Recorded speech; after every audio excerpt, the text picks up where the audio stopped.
is talking about the principles of training afterwards. So if you can mention fitter, how have you applied fitter there? We've just discussed all of that.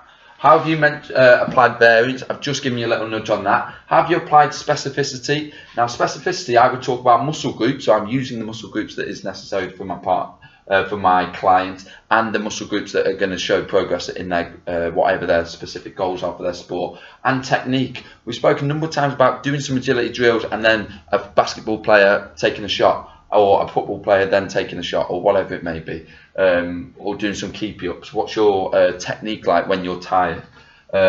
Moderation as well, so that's about building it up.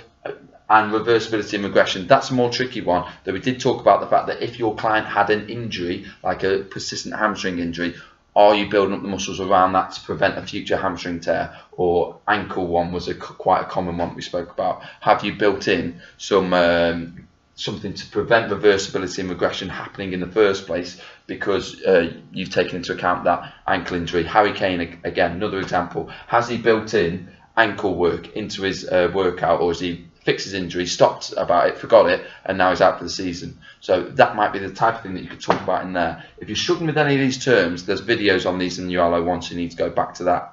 So just to recap, get these 3 tables done, 3 of them. Yeah, that needs to be done, or you're going to be doing it with me after school at first week back.